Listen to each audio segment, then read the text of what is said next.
여러분 안녕하세요. 오롱자입니다. 드디어 양도세 중과 배제 얘기가 나왔습니다. 진짜 엄청 오래 걸렸는데요. 이거에 대해서 얘기해보죠. 요거는 굉장히 중요하기 때문에 나오는 족족 말씀을 드릴 겁니다. 시청하시기 전에 구독하기, 좋아요, 멤버십, 그리고 제 클래스 101 강의랑 책 아래 링크에서 확인 가능하세요. 인수위 다주택자 양도세 중과 4월부터 1년간 한시적 배제 추진. 좋습니다. 뭐 불만들도 많으시겠지만 일단 좋다고 쳐요. 일단 양도세 중과 배제를 하게 되면 나올 매물들은 나올 겁니다. 그런데 우리가 몇 가지 살펴봐야 될 문제가 있습니다. 첫 번째, 일단 증여가 많이 됐습니다. 이 매물들은 잠겨 있기 때문에 마음 한켠에 좀 준비를 해놔야겠죠. 얘네를 혹시 나오게 할 수는 없을까? 이거는 좀 일단은 뒤로 제낀다고 치고요. 양도세 중과 배제에 대해서 제가 여러 번 말씀을 드렸고요. 제가 질문을 가장 많이 받은 것 중 하나입니다. 시중에 매물이 없죠. 올해랑 내년에 서울에 입주 물량 없습니다. 그리고 지금부터 본격적으로 없습니다. 3월, 4월 넘어가면서 제일 없습니다. 그러면 공급을 그만큼 더 해줘야겠죠. 2017, 18, 19, 20. 요 근방에 경기도에 입주 물량 엄청 많았지만 구축 매물 잠그면서 하락 못 시켰죠. 그때가 최고의 타이밍이었는데 그때부터 본격적으로 건축 인허가 안 해줬죠.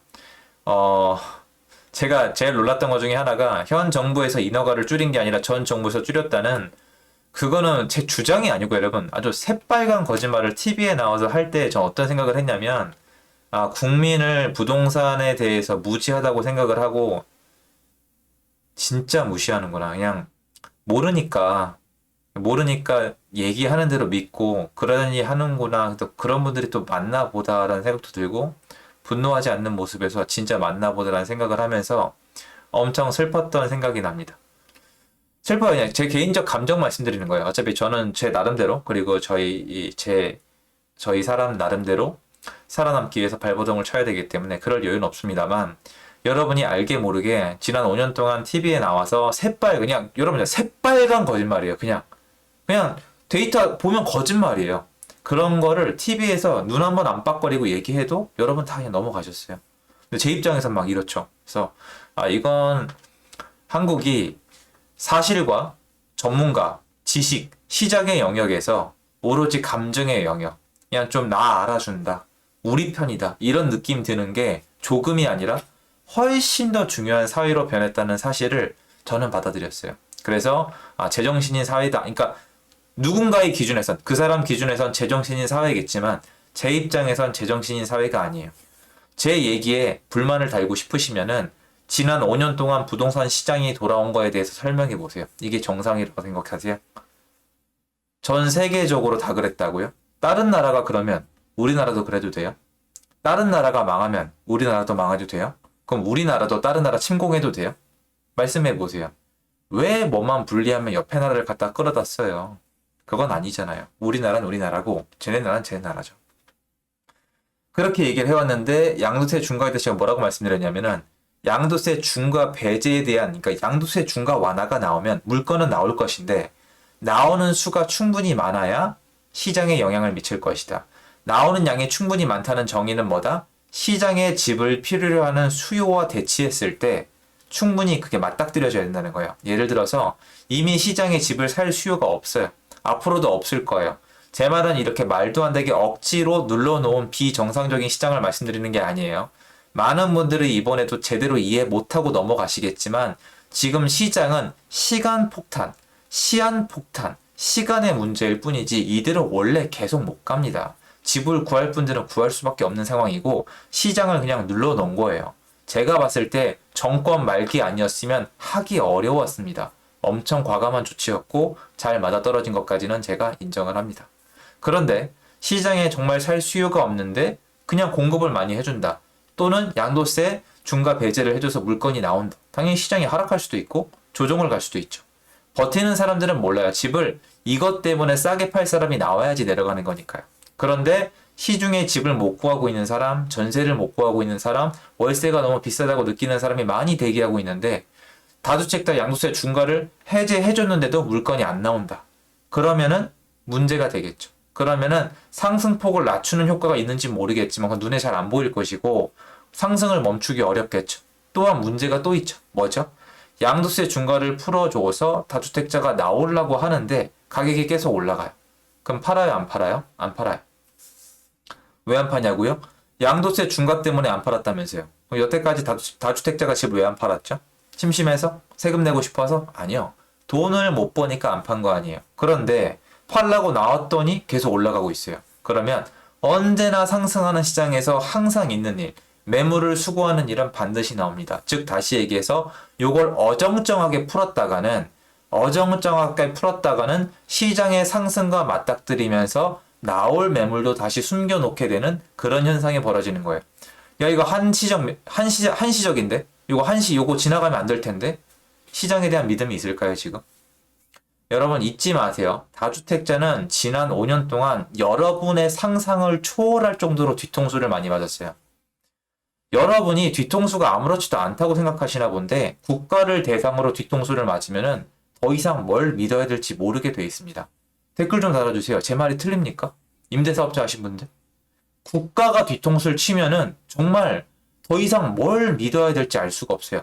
은행이 뒤통수 쳐도 이게 되게 황당한데 국가가 뒤통수를 쳐봐요. 얼마나 황당하신지.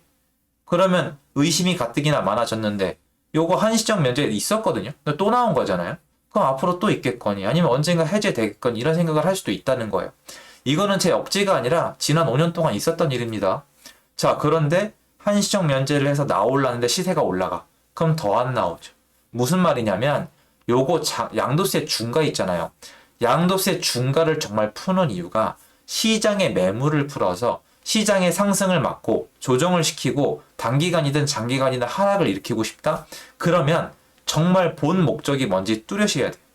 다주택자가 주택을 기꺼이 팔고 싶게 만들 수 있게 해야 돼요. 그러면 어떻게 해야 된다? 요게 통과되면서 분위기가 풀이 죽어야겠죠. 자, 다주택자 중과 제한이 아니라 1년간 한시적 배제가 아니라 그냥 면제야. 면제야. 앞으로 데드라인이 없어요. 면제야. 그럼 어떻게 돼요? 빨리 팔아야죠. 나만 빨리 팔라 그럴까요? 다 같이 빨리 팔라 그러겠죠. 그럼 어떻게 돼요? 경쟁 물건이 쌓이면서 시세가 내려갑니다. 맞죠? 자, 그런데 여기처럼 1년간 한시적 배제다. 그러면 서로 눈치 보겠죠? 눈치 보는데 여러분 앞으로 1년간 2022년 4월부터 2023년 4월까지 시장이 안정될까요? 불안정될까요? 불안정합니다. 전월세 시장부터가 개판이에요. 절대 불안정합니다. 그러면 중과세 배제받고 싶어서 나오는 사람들 당연히 있을 거예요. 근데 나오려고 했더니 서로 눈치 보고 있는데 시세가 올라가요. 그리고 전세를 놔도 전세가 올라가요. 그럼 어떻게 될까요? 상대적으로 주춤하거나 매물을 다시 수거하는 사람들이 늘어날 테고 이런 기조가 형성이 되면은 참겠죠. 언제까지? 저 데드라인 때까지. 그럼 데드라인 때까지 물건 또 안 나왔다가 저기 직전에 확 나오겠죠. 여태까지 있었던 일이잖아요. 기간을 두거나 제한을 두거나 한쪽으로 몰면 반드시 풍선 효과, 데드라인 효과가 나와요. 여러분 작년, 재작년 보세요. 6월달 이후로 호가 갑자기 확 올라가는 거 못 느끼셨어요? 종부세를 내게 되니까 그걸 확 전가시키잖아요. 똑같아요. 만약에 지금부터 조정이 된다. 데드라인이 없다. 서로 이제 요이 땅 시작이다. 이제 바로 경쟁을 시작하세요. 양도세 중과 면제입니다, 여러분. 지금 팔면 비과세예요. 빨리 팔아야겠다. 이거 나 지금 돈 때문에 못 팔고 있었는데 빨리 팔아야겠다는데 막 뒤에서 서로 밀치면서 팔기 시작하면은 제 값을 받습니까? 제정신입니까? 5천, 1억, 2억, 3억 쫙쫙 빠지죠. 근데 이렇게 한다? 눈치 보다가 몇 달, 내놨다가 올라가니까 몇 달, 1년 다 돼갈 때쯤 몰려서 몇 달, 그리고 저 1년이 끝난 다음에 어떻게 될 거라고 생각하세요? 2023년도 4월에 시장이 안정이 될까요? 둔촌, 주공, 입주 없습니다, 여러분. 12,000인가 13,000 세대죠. 없어요. 없어졌어요. 2023년부터. 어떻게 될까요? 요거는 양도세 중과 이 배제 추진은 좋아요. 해야 돼요. 가는 방향도 좋아요. 그런데 저렇게 했을 때 정말 원하는 효과가 저랑 똑같이 생각하는 그거라면 제한적이거나 오히려 역효과가 있을 가능성이 높아요. 저는 효과 별로 없고 역효과가 꽤 크게 일어날 거라고 생각을 해요. 전 이렇게 생각을 해요. 4월부터 1년간 한시적 배제잖아요. 4월부터. 그러면 4월부터 한 이유는 4월부터 입주 물량이 없다는 거, 그리고 4월 넘어가면서 전월세 시장에 불안감이 다가오고 있다는 거, 6월 달부터 종부세 부담이 있다는 거에 대해서 아는 거예요. 누군가 아는 사람이 있어요. 4월을 얘기한 건 굉장히 희망적이에요. 시장을 정상화시키는 데 있어서.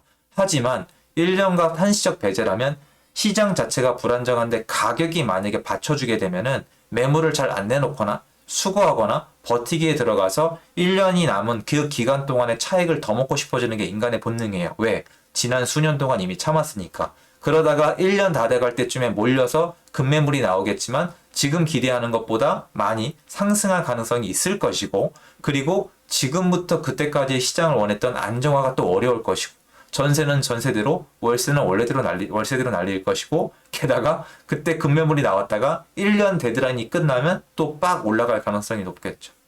저는 좋다고 생각하지 않습니다.